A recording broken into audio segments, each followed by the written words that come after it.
อันหนึ่งคือสิ่งที่ประทับใจที่สุดก็คือการบริการของคนไทยและการวัฒนธรรมที่สวยงามเนาะแบบยกมือไหว้สบาย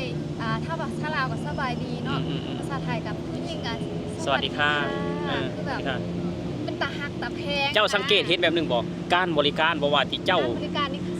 ไปกินข้าวกินส้มตำกินหยังคือการบริการต้องมาก่อนน่ะบ่มีว่าสวัสดีครับพ่อแม่พี่น้อง FC ไทยลาวเมื่อสุขุสุคนมื้อนี้กับต้นอยู่ที่สวนจตุจักรนะทุกคนมาเจอกันอีกแล้วกับน้องอรดาเนาะครูภาษาอังกฤษอยู่ที่แขวงบ่อแก้วสวัสดีครับครูอรดาสวัสดีครับเฮาก็บ่ได้เห็นหน้าเห็นตากันเกือบเดือนเกือบปีนึงเนี่ยเนาะเดือนยังจะมาตอนน่ะช่วงเดือน8สิงหากันยาแม่นสิงหาเดือนสิงหาเนาะมาตอนนั้นเนาะคือว่าบ่ได้เห็นหน้าเห็นตากันกะโดนเติบทุกคนเห็นแต่คลิปครูอรดาบ่ต้นก็ติดตามคลิปเพิ่นอยู่เนาะเป็นจังได๋แบบว่าเมื่อบ้านเฮาพ่อแม่อยู่ดีมีแฮงพ่อแม่ก็สุขภาพบ่ค่อยแข็งแรงมีอะไรก็ไปโรงหมอโรงพยาบาลคลินิกตลอดไปคลินิกอยู่บ้านเฮาบ่มาฝั่งไทยก็มาคลินิกอยู่ฝั่งไทยก็มาแขวงบ่อแก้วต้องข้ามกับจังหวัดอีหยังประเทศไทยเชียงรายโอ้อันครูอรดามานี่ครูอรดานั่งเครื่องหรือนั่งหยังมานั่งรถทัวร์มากรุงเทพนี่นะจากเชียงรายมากรุงเทพคือเชียงของจากคืออำเภอหรือว่าเมืองที่ขออยู่กับติดกับเมืองเชียงของจังหวัดเลยบ่จังหวัดเชียงรายโอ้เชียงรายเนาะ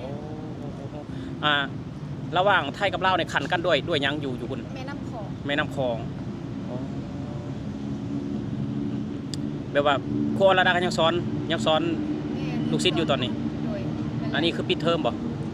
พักสงกรานต์ถ้าว่าภาษาไทยกับพักสงกรานต์ถ้าทางลาวเขาก็พักบุญปีใหม่โอ้พักบุญปีใหม่จักมื้ออาทิตย์ถ้าอาทิตย์ก็เป็นอาทิตย์ปลายแหละแบบเสาร์อาทิตย์แล้วกับเสาร์อาทิตย์มีอีกนะแบบว่ามาได้จักมื้อเลยนี่มาได้2 มื้อละ2 มื้อกะว่าจักมื้อสิมื้อมื้อนึง2 มื้ออีกมื้อนึง2 มื้อก็มื้อน่าจะมื้ออื่นบางเทื่อ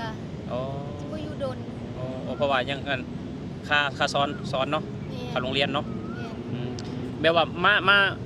มาครั้งนี้เป็นครั้งที่2บ่นับบ่ล้นที่มาหลายๆรอบแล้วแต่ว่าเฮาเห็นกันนี่เป็นครั้งที่2บ่นี่แม่นครั้งที่2หลังจากเห็นกันตอนนั้นแหละบ่ได้มา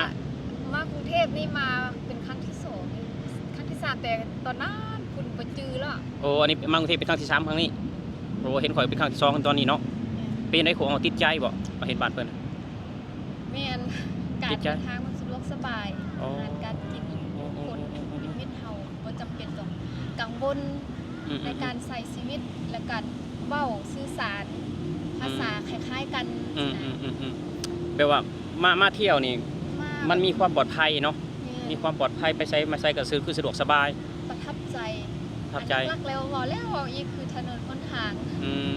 เบลครูอ้อเมื่อนี่ครูอ้อเห็นวัฒนธรรมเห็นการใช้ชีวิตของคนไทยแหละครูอ้อแบบเมื่อบอกลูกศิษย์ครูอ้อบอกว่าสู่ลูกศิษย์ฟังบอกว่าสู่ฟังว่าบ้านเพิ่นเป็นนั่นเดี๋ยวนี้ลูกศิษย์แม่นล่ะลูกศิษย์ก็เห็นอยู่ในคลิป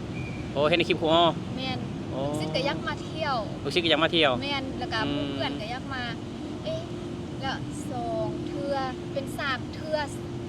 ที่4เทื่อนี้เทื่อที่2มานำเกียร์พาเกียร์มาแล้วก็เกียร์เฮ็ดเนาะตอนพักปิดเทอมหั่นเห็นว่ามาแล้วแบบมาเที่ยวคืออยากมาเห็น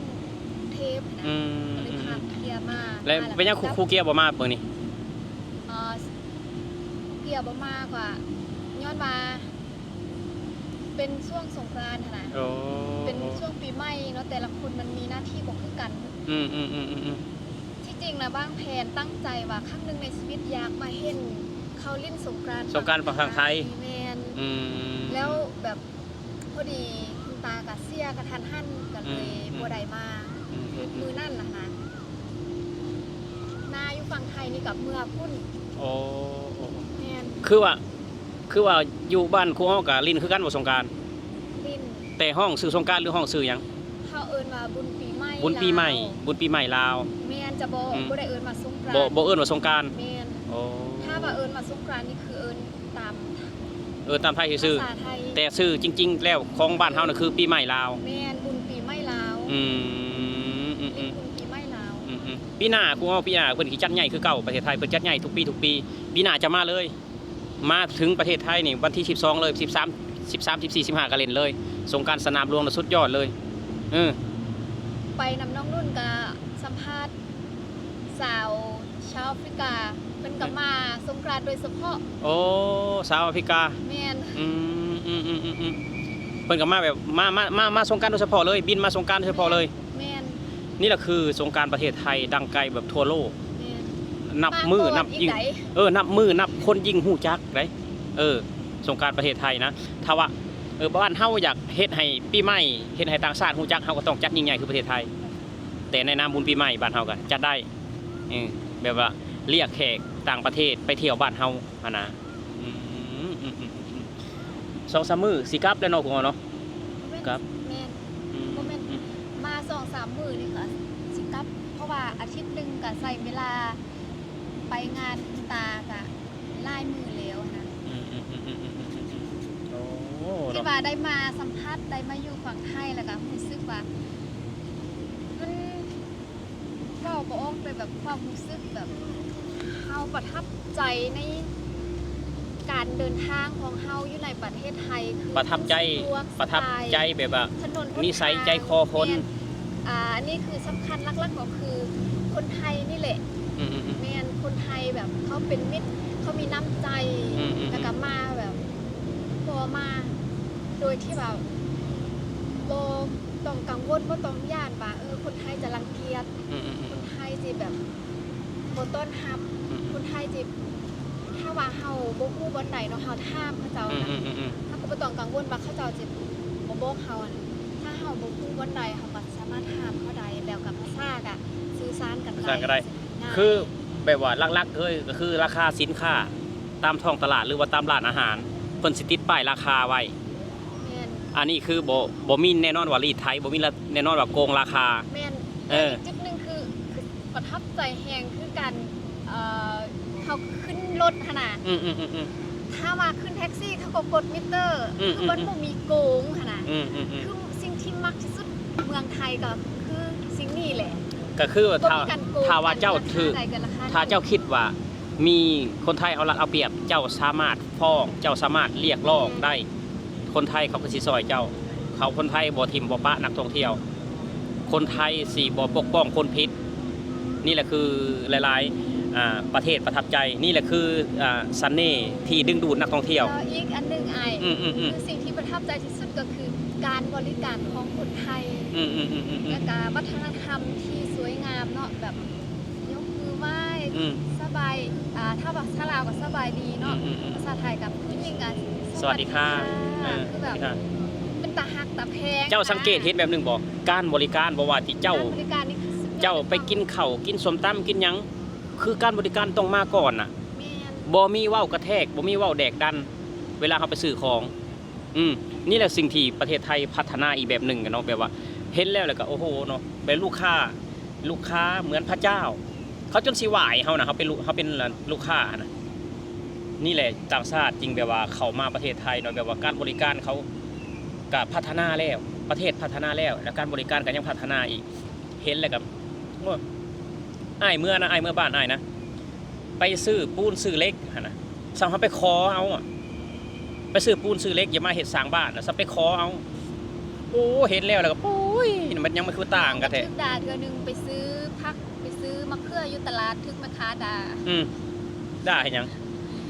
ปัญหาคือแบบน้องไปท่ามราคาคือไอ้บาทแหละคือจะเป็นเขาไปข้อละลานะบัดเขาบ่ซื้อแล้วไปหาดอื่นแล้วพัดดาเฮาอะนะว่าสิแหละลองม่านให้กับบ่มาท่ามแล้วก็บ่ซื้อว่านะ เขามีหน้าที่ถามอ่ะ เขานะ เขามีหน้าที่ถามอ่ะเขาเป็นลูกค้าเขาต้องมีหน้าที่ถามเขามีอันนั้น เขา เนาะ อยากฮู้ราคา เขาอยากฮู้ นี่เนี่ยคือบ้านเฮามันยังห่างเนาะเรื่องการบริการนี่ก็คือการอ้ายไปซื้อสมัยอ้ายไปขอซื้อเล็กเนี่ยนะจะมาสร้างบ้านนี่นะโอ้ยเลย สเมียนเพิ่นก็ย่างลีลาอยู่ส้มแหละที่บ่พัฒนาว่าง่ายซะเนาะเอาสำหรับคลิปนี้ก็ขอบคุณครูอ้อเนาะที่มาเล่าประสบการณ์เกี่ยวกับมาใช้ชีวิตในประเทศไทยเนาะประทับใจน้องสาวเพิ่นก็ว่าประทับใจหลายเป็นครั้งที่3แล้วเพิ่นมา 3-4 แล้วเพิ่นความฝันของเพิ่นคืออยากมาเที่ยวสงกรานต์ประเทศไทยเนาะปีหน้าอย่าลืมโทรหาบ่าวต้นเด้อครูอ้อเด้อมาแต่วันที่12เลยเอาสำหรับที่นี่ก็ขอให้ครูอ้อจงมีแต่ความสุขความเจริญฝากติดตามครูอ้อระดาเด้อทุกคนเนาะสาวสอนภาษาอังกฤษที่จังหวัดอยู่แพงบ่อแก้วตรงข้ามกับจังหวัดเชียงรายสปปลาวสำหรับคลิปนี้บ่าวต้นเขากล่าวว่าสวัสดีครับผม